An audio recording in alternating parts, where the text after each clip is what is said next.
നടൻ ഷൈൻ ടോം ചാക്കോയുമായി ബന്ധപ്പെട്ട വിഷയത്തിൽ പ്രതികരിക്കവെ നടി വിൻസി അലോഷ്യസ് പ്രതിപാദിച്ച സഹപ്രവർത്തക അപർണ ജോൺസ് ഇപ്പോൾ നമ്മോടൊപ്പമുണ്ട്. ഓസ്ട്രേലിയയിൽ നിന്നും അപർണ ജോൺസുമായി നടത്തിയ പ്രത്യേക അഭിമുഖത്തിലേക്ക്. നമസ്കാരം അപർണ. നമസ്കാരം കിരൺ. ഇക്കഴിഞ്ഞ നവംബറിൽ സൂത്രവാക്യം എന്ന ഒരു ചിത്രത്തിന്റെ ഷൂട്ടിംഗ് സെറ്റിൽ വെച്ചാണ് ഇപ്പോൾ വിവാദമായിരിക്കുന്ന ഷൈൻ ടോം ചാക്കോയുമായിട്ട് ബന്ധപ്പെട്ടിട്ടുള്ള വിഷയം നടക്കുന്നത്. ഒന്ന് വിശദീകരിക്കാമോ, എന്താണ് സംഭവിച്ചതെന്ന്? ഞാൻ വളരെ കാലമായിട്ട് ഓസ്ട്രേലിയയിൽ ഇവിടുത്തെ സിറ്റിസൺ ആണ്. ഇവിടെ ജീവിച്ച് ഇവിടെ ജോലി ചെയ്തു വരുന്ന ഒരാളാണ്. അപ്പോൾ കഴിഞ്ഞ നവംബറിൽ ഞാൻ നാട്ടിലായിരുന്ന സമയത്ത്, വേറെ ആവശ്യത്തിന് വേണ്ടി നാട്ടിലായിരുന്ന സമയത്ത് എനിക്കിങ്ങനെ ഒരു ഓപ്പർച്യൂണിറ്റി എൻ്റെ ഒരു സുഹൃത്ത് വഴി വരികയും, എനിക്ക് വളരെ ചെറിയ റോളാണ്, എനിക്കൊരു 4-5 ദിവസത്തെ ഷൂട്ടേ ഉള്ളൂ. അപ്പോൾ സ്കെഡ്യൂളൊക്കെ വർക്കാവും. അപ്പോൾ അതെനിക്ക് അവിടെ നിൽക്കുന്ന സമയം കൊണ്ട് അത് ചെയ്ത് തിരിച്ചു വരാമെന്നുള്ളത് കൊണ്ട് ഞാൻ ഒരു ഓപ്പർച്യൂണിറ്റി വന്നതല്ലേ, ഒരുപാട് കാലത്തെ ആഗ്രഹമാണ് ഒരു സിനിമയിൽ ഒരു ചാൻസ് കിട്ടുക എന്നുള്ളത്. അപ്പോൾ അങ്ങനെ പോയി അത് ചെയ്യാമെന്ന് വിചാരിച്ചു. അവിടെ വിൻസിയും ഷൈനുമായിരുന്നു മെയിൻ ലീഡ് ആക്ടേഴ്സ്. അപ്പോൾ അവിടെ സെറ്റിൽ ചെന്നപ്പോൾ ഷൈനിന് ഷൂട്ടുള്ള ദിവസങ്ങളിൽ വിൻസി കഴിഞ്ഞ ദിവസങ്ങളിലൊക്കെ പത്രമാധ്യമങ്ങളോടും അല്ലാതെ അവരുടെ വീഡിയോ പോസ്റ്റിലോടും കൂടെയും പറഞ്ഞതുപോലെ ഉള്ള അനുഭവങ്ങളെല്ലാം എല്ലാത്തിനും ഞാനും സാക്ഷിയാണ്. എനിക്കും അനുഭവങ്ങളെല്ലാം നേരിടേണ്ടി വന്നിട്ടുണ്ട്. വളരെ അബ്നോർമലായിട്ട്, നമ്മളൊരു സാധാരണ കാണുന്ന ഒരാളെ ഇടപെടുന്ന പോലെയല്ല ഷൈൻ. വളരെ ഒരു അബ്നോർമലായിട്ടും വളരെ എറാറ്റിക് ആയിട്ടും ഉള്ളൊരു ബിഹേവിയറാണ് സെറ്റി കാണിച്ചുകൊണ്ടിരുന്നത്. അത് മാത്രമല്ല, വിൻസി പറഞ്ഞതുപോലെ തന്നെ സ്ട്രോങ് സെക്ഷൽ കൊണോട്ടേഷൻ ഉള്ള, എക്സ്പ്ലിസിറ്റ് ആയിട്ടുള്ള ഒരു വെർബൽ ഡയറി തന്നെയാണ് എപ്പോഴും ഇങ്ങനെ സെറ്റിൽ. അത് നമ്മളെ വളരെയധികം അൺകംഫർട്ടബിൾ ആക്കും. നമ്മളൊരു സെറ്റിൽ, അത് എന്നെ പോലെ ഒരാൾ വളരെ പുതുതായിട്ട് ആദ്യമായി ക്യാമറയെ ഫേസ് ചെയ്യുന്നതിൻ്റെ നെർവസസ് മുഴുവൻ കൂടെയാണ് നമ്മൾ ആ സെറ്റിൽ അവിടെ ആ സീനിൽ നിൽക്കുന്നത്. അപ്പോൾ ഇതുപോലത്തെ ഡയലോഗ് അത്രയും ക്രൂവിൻ്റെ മുമ്പിൽ വെച്ച് അവിടെ ക്യാമറ യൂണിറ്റിൻ്റെ ആളുകൾ, ലൈറ്റ് സെറ്റിങ്ങിൻ്റെ ആളുകൾ, കോസ്റ്റ്യൂമിൻ്റെ ആളുകൾ, മേക്കപ്പ് ക്രൂവ്, ബാക്കിയുള്ള കോ ആക്ടേഴ്സ്, അസിസ്റ്റന്റ് ഡയറക്ടേഴ്സിൻ്റെ ഒരു പൂള് തന്നെ, ഇവരുടെ എല്ലാവരുടെയും മുന്നിൽ വെച്ച് വളരെ അശ്ലീലം കലർന്ന കാര്യങ്ങൾ ഇങ്ങനെ പറഞ്ഞുകൊണ്ടേയിരിക്കുകയും, അത് കഴിഞ്ഞ് ഉടനെ തന്നെ നമ്മൾ ആ സ്ക്രിപ്റ്റിലുള്ള ഡയലോഗ് ഒരു കൊളാബറേഷനിൽ ആ ക്രിയേറ്റീവ് സ്പേസ് നമുക്ക് ഭയങ്കര ബുദ്ധിമുട്ടാണ്. ഒരുപാട് എഫേർട്ട് എടുത്ത് നമ്മൾ വളരെ ഡിസ്റ്റർബ്ഡ് ആവും, വളരെ അപ്സെറ്റ് ആവും, വളരെ എഫേർട്ട് എടുത്ത് അത് ചെയ്യേണ്ട ഒരവസ്ഥയിൽ കൂടെ പല പ്രാവശ്യം കടന്നു പോകേണ്ടി വന്നിട്ടുണ്ട്. അത് ഞാനും വിൻസിയും അനുഭവിച്ചിട്ടുണ്ട്. അതൊരു ദിവസത്തെ ഒരു ഒറ്റപ്പെട്ട സംഭവമല്ല. കണ്ടിന്യൂസ്ലി സെറ്റിൽ എല്ലാ സീനുകൾ എടുക്കുമ്പോഴും ഇത് തന്നെയാണ് സംഭവിച്ചുകൊണ്ടിരുന്നത്. ഇപ്പം നമ്മളിപ്പോൾ ഷൈനെ ഇപ്പം പല ഇന്റർവ്യൂസും നമുക്ക് ഷൈനെ കാണാൻ പറ്റാറുണ്ട്. അപ്പം ഷൈൻ അതുപോലെയുള്ള ഒരു എക്സെൻട്രിസിറ്റി പല ഇന്റർവ്യൂസിലും നമ്മൾ ശ്രദ്ധിക്കാറുണ്ട്. പുള്ളിയുടെ യൂട്യൂബിലാണെങ്കിലും മറ്റു പല ചാനലുകളിലൊക്കെ ആണെന്നുണ്ടെങ്കിലും. അപ്പം അത് ഒരു ഡ്രഗ്സിന്റെ ഉപയോഗം കൊണ്ടാണ് അത് അങ്ങനെ വരുന്നത് എന്ന് അപർണയ്ക്ക് ഫീൽ ചെയ്തിട്ടുണ്ടോ, ഈ ഒരു സെറ്റിലെ അനുഭവം മുൻനിർത്തി പറയുകയാണെങ്കിൽ? അങ്ങനെ ചോദിച്ചു കഴിഞ്ഞാൽ ഷൈൻ ഡ്രഗ്സ് ഉപയോഗിക്കുന്നത് നേരിട്ട് ഞാൻ കണ്ടിട്ടില്ല. ലഹരി ഉപയോഗിക്കുന്നത് ഞാൻ കണ്ടിട്ടില്ല. അതിനെക്കുറിച്ച് ആധികാരികമായിട്ട് പറയാനും എനിക്കറിയില്ല. പിന്നെ ലഹരി ഉപയോഗിക്കുന്ന ഒരാൾ ഇങ്ങനെയാണോ ബിഹേവ് ചെയ്യുന്നതെന്ന് ചോദിച്ചു കഴിഞ്ഞാൽ അതിനെനിക്കൊരു റെഫറൻസ് ഇല്ല. ഇപ്പം ഞാനൊക്കെ കണ്ടിട്ടുള്ളത് 1-2 ഒരു ഗ്ലാസ് ആൽക്കഹോൾ കഴിച്ചു കഴിഞ്ഞാൽ കുറച്ച് ഇൻഹിബിറ്റഡ് ആയിട്ടിരിക്കുന്ന ആൾക്കാരൊന്ന് എഴുന്നേറ്റ് ഡാൻസ് കളിക്കുന്നത് വരെയാണ് നമ്മൾ മാക്സിമം കണ്ടേക്കുന്നത്. അതിനപ്പുറത്തോട്ട് ലഹരി ഉപയോഗിച്ചിട്ടൊരു ഇറാറ്റിക് ബിഹേവിയർ എനിക്ക് റെഫറൻസ് ഇല്ല. അതുകൊണ്ട് എനിക്ക് അത് പറയാൻ പറ്റില്ല. പക്ഷെ സാധാരണ ഒരു കോമൺ സെൻസ് ഉള്ള ഒരാൾ, അല്ലെങ്കിൽ ഒരു പ്രൊഫഷണൽ സെറ്റിങ്ങിൽ കീപ്പ് ചെയ്ത് പോകേണ്ട ഒരു ഡെക്കോറം കീപ്പ് ചെയ്യാതെയുള്ള ബിഹേവിയർ ആണ് ഷൈൻ്റെ അടുത്തു നിന്ന് എപ്പോഴും കണ്ടുകൊണ്ടിരുന്നത്. ഞാൻ ഒബ്സർവ് ചെയ്തിട്ടുള്ള എല്ലാ സമയവും ഷൈൻ അങ്ങനെ തന്നെയാണ് ബിഹേവ് ചെയ്തുകൊണ്ടിരിക്കുന്നത്. വളരെ എങ്ങനെയാണ് വിശദീകരിക്കേണ്ടതെന്ന് ഞാനും ബുദ്ധിമുട്ടും പറഞ്ഞു വരുമ്പോൾ, കാര്യം ശരീരഭാഷയിലാണെങ്കിലും വർത്തമാനത്തിലാണെങ്കിലും ഹൈ എനർജിയാണ്. നമുക്കൊന്നും മാച്ച് ചെയ്യാൻ പറ്റാത്ത വല്ലാത്തൊരു എനർജിയാണ്. അപ്പോൾ അതൊരു ഇറാറ്റിക് ബിഹേവിയർ ആണോ എന്ന് ചോദിച്ചു കഴിഞ്ഞാൽ കോൺസ്റ്റൻ്റ്ലി മൂവ് ചെയ്തുകൊണ്ടിരിക്കുക, വളരെ റെസ്റ്റ്ലെസ് ആയിരിക്കുക, പിന്നെ പറയുന്ന കാര്യങ്ങൾ ലോജിക്കില്ലാതെ, കണക്ഷൻ ഇല്ലാതെ അങ്ങോട്ടും ഇങ്ങോട്ടും പറഞ്ഞുകൊണ്ടേയിരിക്കുക. പിന്നെ എപ്പോഴും സ്ത്രീകളുണ്ടെങ്കിൽ അവിടെയെല്ലാം ഈ അശ്ലീലം കലർന്ന ഉപയോഗങ്ങൾ മാത്രമാണ് മിക്കവാറും കേൾക്കാൻ പറ്റുന്നത്. അത് വളരെ അൺപ്രൊഫഷണലും അൺസെറ്റിലിങ്ങും വളരെ ഡിസ്റ്റർബിങ്ങും ആയിട്ടുള്ള ഒരു ബിഹേവിയറാണ്. പ്രൊഫഷണലേ അല്ല എന്ന് തോന്നും. ഇപ്പം നമ്മൾ ഈ പറഞ്ഞു കേട്ടു, ഇപ്പം ഷൈൻ ആ സെറ്റില് ഇപ്പം ഷൈൻ്റെ വായിൽ നിന്നോ മറ്റോ ഒരു വെള്ള കളറിലുള്ള പൊടി പുറത്തു വന്നു ഷൂട്ടിനിടയിൽ. അങ്ങനെ ഒരു കാര്യം സംഭവിച്ചിരുന്നോ? ഞാനും കൂടെ ഇരിക്കുന്ന ആ സീനിലാണ്. വിൻസി പറഞ്ഞത് 100% ശരിയാണ്. അതിപ്പം വൈറ്റ് പൗഡർ എന്ന് മാത്രമേ എനിക്ക് പറയാൻ ഒക്കൂ. അതിപ്പം വോളണ്ടറിലി ആണോ അൺവോളണ്ടറിലി ആണോ അത് അദ്ദേഹം ഇങ്ങനെ സ്പിറ്റ് ചെയ്തത് ടേബിളിലേക്കെന്ന് എനിക്കറിയില്ല. അത് വെള്ളപ്പൊടി, ഗ്ലൂക്കോസ് ആവാം, എന്തും ആകാം. പക്ഷേ അതെന്താണെന്നൊന്നും ആധികാരികമായിട്ട് എനിക്ക് പറയാൻ അറിയില്ല. പക്ഷേ വിൻസി പറഞ്ഞത് 100% കറക്റ്റാണ്. അങ്ങനെ ഒരു സംഭവം ഉണ്ടായി. നമ്മൾ പ്രാക്ടീസ് ചെയ്യുന്നതിൻ്റെ ഇടയിൽ അങ്ങനെ ഉണ്ടാവുന്നുണ്ടായിരുന്നു. അപ്പൊ ഇത് അപർണയുടെ ഒരു പരാതി എന്ന് പറയുന്നത് ഷൈൻ ലൈംഗിക അതിക്രമം എന്നുള്ളതാണോ അതോ ഡ്രഗ്സ് ഉപയോഗിച്ച് ഉള്ള ഒരു അക്രമം എന്നുള്ളതാണോ? എന്താണ് ശരിക്കുള്ള ഒരു പരാതി? കിരൺ, ഈ ലൈംഗിക അതിക്രമം എന്നുള്ള ടേം ആക്ച്വലി കുറച്ച് സെൻസിറ്റീവ് ആണല്ലോ, ട്രിക്കിയാണത്. അതായത് ഇപ്പോൾ അതിന് ഡെഫിനിഷൻ എന്താണെന്ന് ചോദിച്ചു കഴിഞ്ഞാൽ, ഇപ്പോൾ ഓസ്ട്രേലിയയിൽ ജീവിക്കുന്ന എനിക്ക് ലൈംഗിക അതിക്രമം എന്ന് പറയുന്നത് ഇവിടെ ഒരു 5 സെക്കൻഡ് ഒരു സ്ത്രീയെ തുറിച്ച് നോക്കിക്കഴിഞ്ഞാൽ അത് കൺസിഡേർഡ് ആസ് ലൈംഗിക അതിക്രമമാണ്. പക്ഷെ നാട്ടിൽ അത് വളരെ നോർമലൈസ് ചെയ്ത് കാണപ്പെടുന്നു. അതിൽ ഞാൻ ഷോക്ക്ഡാണ്. പക്ഷേ എന്നോട് ചോദിക്കുവാണെങ്കിൽ ഇപ്പം ഒരു ഫിസിക്കൽ കോണ്ടാക്റ്റിനുള്ള ശ്രമമോ അങ്ങനെ ഒരു ഫിസിക്കൽ ഇതിൽ ഡെഫിനിഷനിലാണെന്നുണ്ടെങ്കിൽ ലൈംഗിക അതിക്രമം അങ്ങനെ ഒരു സംഭവം ഷൈൻ്റെ അടുത്തുനിന്ന് എനിക്ക് അനുഭവിക്കേണ്ടി വന്നിട്ടില്ല. അതേസമയം ഞാൻ നേരത്തെ പറഞ്ഞ പോലെ എക്സ്പ്ലിസിറ്റ് ആയിട്ടുള്ള അങ്ങേയറ്റം സ്ട്രോങ് ആയിട്ടുള്ള സെക്ഷൽ കൊണോട്ടേഷൻസ് യൂസ് ചെയ്തിട്ടുള്ള സംസാരങ്ങൾ ഇങ്ങനെ വന്നുകൊണ്ടേയിരിക്കും. അത് ഭയങ്കര അൺസെറ്റിലിംഗ് ആണ്. അത് വളരെ എക്സ്ട്രീം ആയിട്ടുള്ള സെക്ഷൽ കൊണോട്ടേഷൻസ് ഉള്ള ഡയലോഗ്സ് ആണ് പറയുന്നത്. നമുക്ക് അത്യധികം അൺകംഫർട്ടബിൾ ആണ്. അതിൻ്റെ ഒരു ട്രോമ ഇപ്പോഴും എനിക്കുണ്ട്. അത് അവിടെ നിന്ന് കേൾക്കേണ്ടി വന്നതും അത് കഴിഞ്ഞിട്ട് നമ്മളത് ആ സീൻ കംപ്ലീറ്റ് ചെയ്യാനുള്ള ഒരു എഫേർട്ടും ഒരു ബുദ്ധിമുട്ടും അതിപ്പോഴും എൻ്റെ കൂടെ എന്നെ വിട്ടുമാറിയിട്ടില്ല. ഇപ്പൊ നവംബറിൽ ഈ ഷൂട്ട് കഴിഞ്ഞിട്ട് ഇതിപ്പം ഏപ്രിലായി, എന്തുകൊണ്ട് ഇത്രയധികം സമയമെടുത്തു ഇത് പുറത്തു വരാൻ വേണ്ടിയിട്ട്?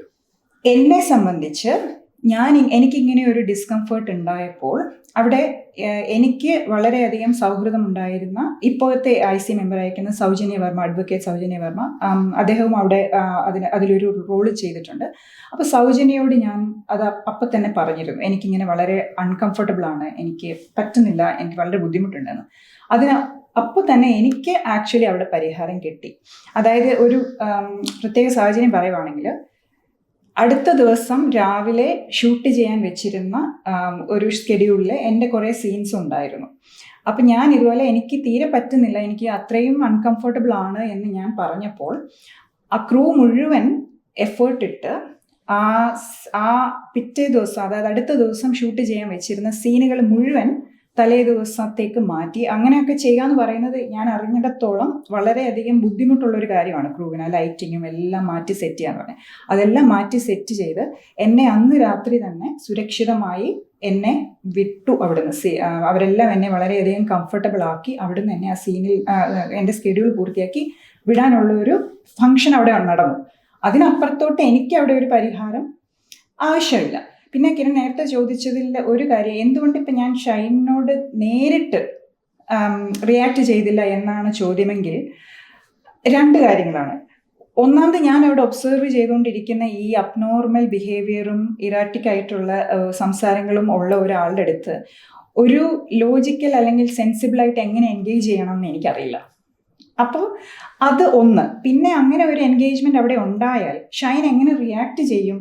അതുകൊണ്ട് ഒരു ഇമോഷൻ്റെ അല്ലെങ്കിൽ ഒരു മൊമെൻ്ററി ഇമോഷൻ്റെയോ അന്നപ്പോഴത്തെ ഇമോഷൻ്റെയോ പുറത്ത് ഞാൻ അവിടെ റിയാക്ട് ചെയ്ത് കഴിഞ്ഞാൽ ആ ചെറിയൊരു മൂവിയാണ്, നമ്മളെല്ലാവരും ഒരുപാട് ആൾക്കാരുടെ അധ്വാനം കൊണ്ട് നിൽക്കുന്ന ഒരു മൂവിയാണ്. ആ മൂവിക്ക് ഉണ്ടായേക്കാവുന്ന ഒരു ഡിസ്റപ്ഷൻ അതെങ്ങോട്ട് പോകും? ലീഡ് ക്യാരക്ടറാണ്.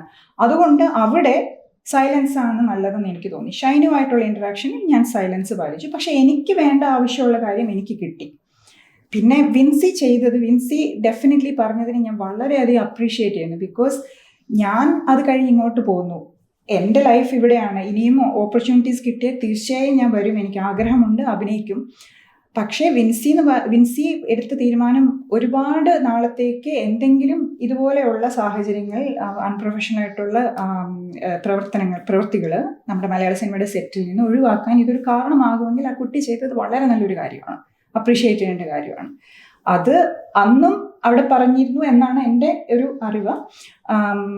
ചിലപ്പോൾ ഫോർമുലാക്കി കാണത്തില്ലായിരിക്കാം. ഇതുപോലെ തന്നെ ഞാൻ പറഞ്ഞ പോലെ തന്നെ വേണ്ട ലൗഡ് ആക്കണ്ട, എനിക്ക് പരിഹാരം കിട്ടിയാൽ മതി എന്നുള്ള രീതിയിൽ വന്നു കാണും. പിന്നെ എപ്പോഴോ ഏതോ സാഹചര്യത്തിൽ പറഞ്ഞു പോയ ഒരു കാര്യത്തിന്റെ പുറത്ത് ഓർഗാനിക്കലി ഇവോൾവ് ചെയ്ത് വന്ന ഒരു സീരീസ് ഓഫ് ഇവന്റ്സ് ആണ് ഇപ്പൊ ഇവിടെ നടന്നുകൊണ്ടിരിക്കുന്നത്. അപ്പോ ഇപ്പൊ പുറത്ത് വന്നല്ലോ, അപ്പൊ നമുക്ക് ഇപ്പൊ വന്നതിനെ പറ്റി നമുക്ക് ആലോചിക്കാം.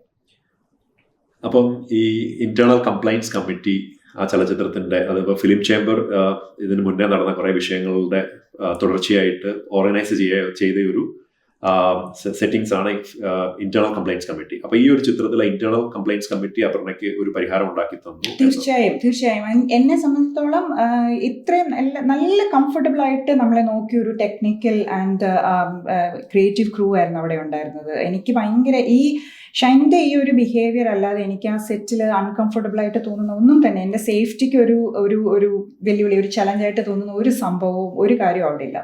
എല്ലാം വളരെ നന്നായിട്ട് തന്നെ പോയിരുന്നു. പിന്നെ ഇന്റേണൽ കമ്മിറ്റി ഇപ്പം ഞാൻ പറഞ്ഞ പോലെ തന്നെ എനിക്കൊരു ഡിസ്കംഫർട്ട് ഉണ്ടായി എന്ന് ഞാൻ വോയിസ് ചെയ്തപ്പോൾ തന്നെ അതിനുള്ള പരിഹാരം എനിക്ക് ഉണ്ടായി. എനിക്ക് അപ്പം തന്നെ അതിനെന്താണ് എന്നെ കംഫർട്ടാക്കാൻ പറ്റുന്നതെന്ന് അപ്പം തന്നെ ഞാൻ പറഞ്ഞില്ലേ, ഒരു ഷെഡ്യൂൾ ബ്രേക്ക് ചെയ്ത് അത് മാറ്റി സീനൊക്കെ ചാർട്ടൊക്കെ മാറ്റി അത് ചെയ്യാന്ന് പറയുന്നത് ഞാൻ കേട്ടെടുത്തോളാം. എനിക്ക് അതിനെക്കുറിച്ച് വലിയ ധാരണയൊന്നുമില്ല, ആയിരിക്കണമല്ലോ, ബിക്കോസ് അതേ മുഴുവൻ അത്രയും യൂണിറ്റ് മാറ്റി സെറ്റ് ചെയ്യാന്ന് പറയുന്നത് അത് അത്രയും വലിയൊരു കാര്യം എനിക്ക് വേണ്ടി ചെയ്ത് തന്നൊരു ക്രൂ ആണ്. എന്നെ അത്ര കംഫർട്ടബിൾ ആയിട്ടാണ് എല്ലാവരും നോക്കിയിട്ടുള്ളത്. ഡയറക്ടറാട്ടെ, റൈറ്ററാട്ടെ, സൗജന്യ ഉണ്ടായിരുന്നു, ബാക്കി എല്ലാ ക്രൂവിലുള്ള ഈവൻ നമുക്ക് ചായയൊക്കെ കൊണ്ട് തരുന്ന ആ ക്രൂ, നമ്മുടെ പിന്നെ കിച്ചൺ ക്രൂ പോലും അത്രയും റെസ്പെക്ട്ഫുൾ ആയിട്ടാണ് ആ ക്രൂവിലും ആ സെറ്റിൽ ബിഹേവ് ചെയ്തുകൊണ്ടിരുന്നത്.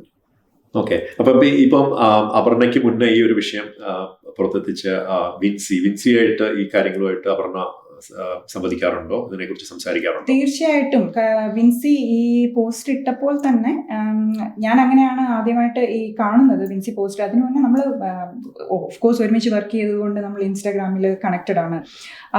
വിൻസി ഈ പോസ്റ്റ് ഇട്ടപ്പോൾ ഞാൻ വളരെയധികം അപ്രീഷിയേറ്റ് ചെയ്ത് ഞാൻ തിരിച്ചൊരു റിപ്ലൈ കൊടുത്തിരുന്നു വിൻസിക്ക്. വളരെ നന്നായി അത് ചെയ്തത്.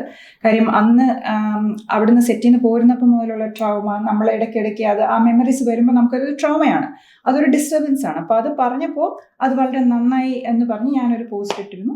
അവിടെ നിന്ന് ഇങ്ങോട്ട് എല്ലാ കാര്യത്തിലും ഞാൻ പറഞ്ഞ കാര്യങ്ങൾ ഇത് എവിടെ സ്റ്റേറ്റ്മെന്റിൽ കൊടുക്കാനുള്ള കൺസെന്റും എല്ലാം വിൻസി എൻ്റെ അടുത്തൊന്ന് വാങ്ങിച്ചിട്ടുണ്ടായിരുന്നു. ഓക്കെ. അപ്പോൾ ഈ അമ്മ, അതുപോലെ തന്നെ ഫിലിം ചേംബർ തുടങ്ങിയ സിനിമ സംബന്ധമായിട്ടുള്ള സംഘടനകളുടെ ഭാഗത്തു നിന്നുള്ള ഒരു സപ്പോർട്ട് നിങ്ങൾക്ക് ലഭിക്കുന്നുണ്ടോ ഇതുമായിട്ട് ബന്ധപ്പെട്ട്?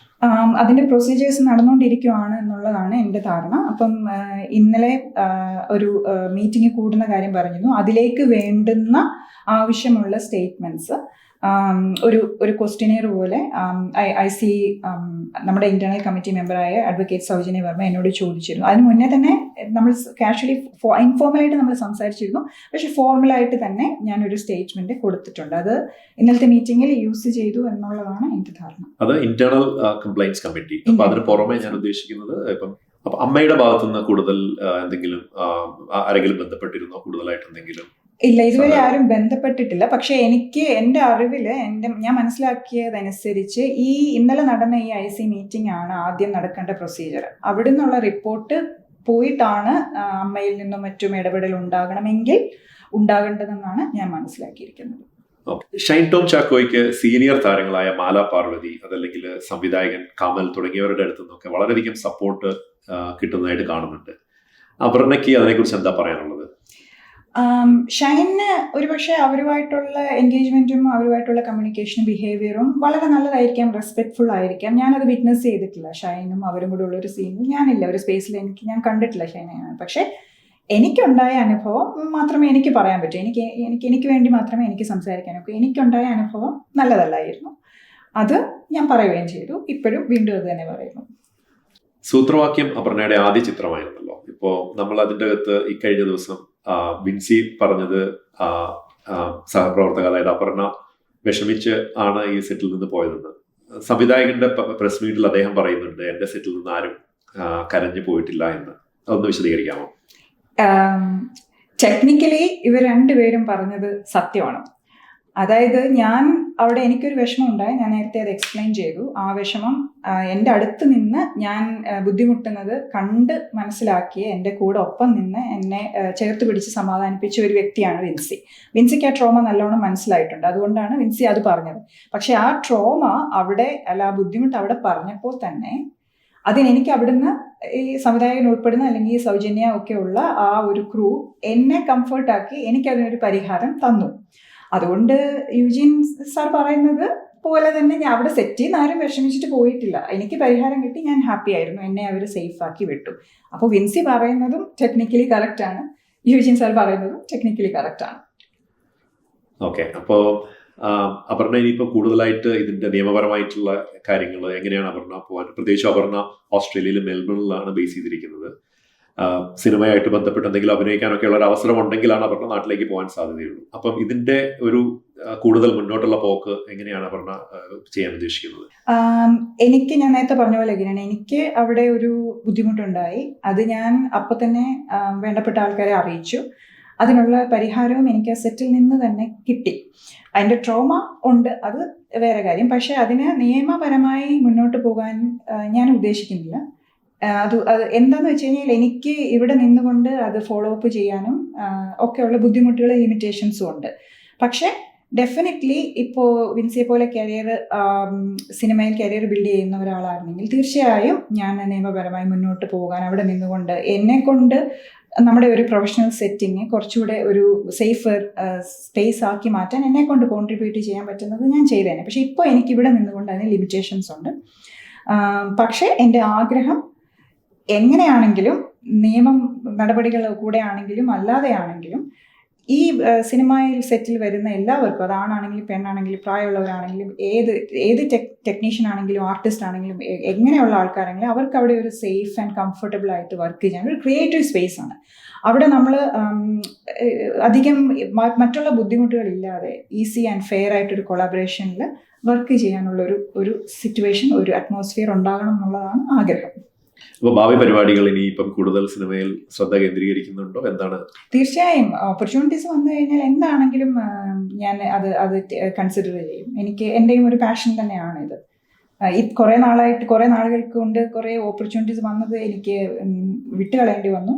പക്ഷേ ഇനിയിപ്പോൾ ഞാനൊരു അങ്ങനെ ഒരു തയ്യാറെടുപ്പിലാണ്, പ്ലാറ്റ്ഫോമിലാണ്. അപ്പം ഇനിയും ഓപ്പർച്യൂണിറ്റീസ് വന്നാൽ തീർച്ചയായും ചെയ്യും.